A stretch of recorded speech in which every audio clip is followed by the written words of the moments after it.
ఎన్టీఆర్ హోస్ట్‌గా చేస్తున్న 'big boss' show విజయవంతంగా 7 రోజులు పూర్తి చేసుకుంది. నిన్న ఎన్టీఆర్ షోలో అందరినీ నవ్వుల్లో ముంచెత్తారు. 7 రోజులు ఎలా జరిగిందంటూ 'బిగ్ బాస్' హౌస్‌లో ఉన్న పార్టిసిపెంట్స్‌ని అడుగుతూ, వారి మధ్య జరిగిన గొడవలు, సరదా సన్నివేశాలు ఇలా అన్నీ అడుగుతూ నవ్వులు పూయించారు. కత్తి కార్తీకను కాస్త కెమెరాల ముందు కనిపించాలని, హౌస్ మేట్స్‌తో ఇంకాస్త సరదాగా ఉండాలని చెప్పారు.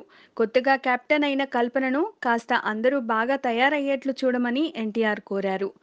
ఇక మధుప్రియని కాస్త ఏడవడం తగ్గించమని, కన్నీరు చాలా విలువైనదని, మరోసారి ఏడవకూడదని సూచించారు. ఇక సంపూర్ణేష్ బాబుకి హౌస్ కెప్టెన్గా ఫస్ట్ ఛాన్స్ వచ్చినప్పుడు ఆశ్చర్యపోయానని తెలిపారు.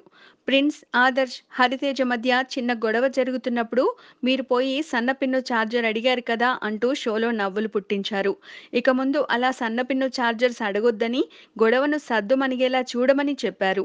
ఇక అందరికంటే ధనరాజ్ చాలా గొప్పవాడని, హౌస్‌లో నవ్వులు పూయించడమే కాదు, ఆడియన్స్ చేత కూడా నవ్వులు పూయిస్తున్నాడని చెప్పుకొచ్చారు. మొత్తానికి శనివారం ప్రసారమైన 'big boss' show first show కన్నా బాగా ఆకట్టుకుంది. Please subscribe. Hi, it's me Purna. Please subscribe.